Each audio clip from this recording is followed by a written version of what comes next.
16 mapatay sa pamamaril ng mag-ama sa isang Jewish festival sa Sydney, Australia. Kinilala rin ang kabayanihan ng isang lalaki matapos niyang dambahin ang isa sa mga gunmen at agawin ang baril nito. Ating saksihan.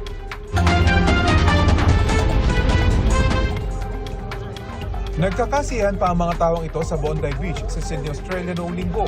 Nasa 1,000 dumulo sa unang araw ng Hanukkah na isang Jewish festival. Pero maya-maya,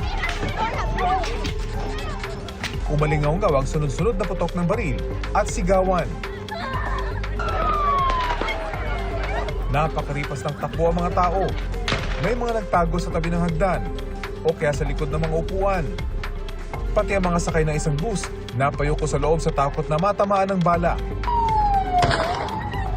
Sa di kalayuan, tanaw ang dalawang namamaril na nakasuot ng itim at nakapwesto sa isang tulay.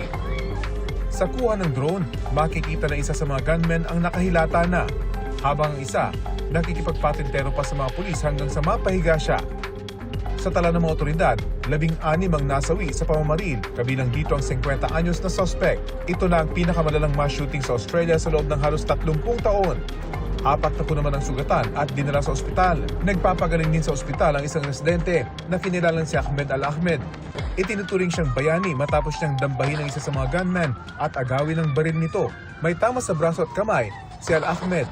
Batay sa investigasyon, mag-ama ang nasa likod ng krimen ay tinuturing ng pulisya na terrorist incident. Pinuntahan ng mga otoridad ang bahay ng mga suspect. Ayon sa mga pulis, mula pa noong 2015, may lisensyang humawak ng baril ang nakatatandang suspect. 6 ang rehistradong armas niya. Kasunod ng trahedya, nangakong gobyerno ng Australia na hihigpitan at rereprasuhin ang kanilang gun laws. Panawagan naman ni Israeli Prime Minister Benjamin Netanyahu aksyonan ang nangyari. Anti-Semitism is a cancer. It spreads when leaders stay silent and you must replace weakness with action.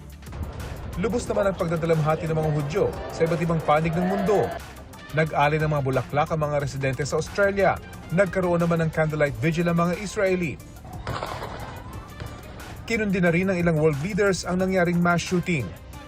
Para sa GMA Integrated News, ako si Rafi Tima ang inyong saksi.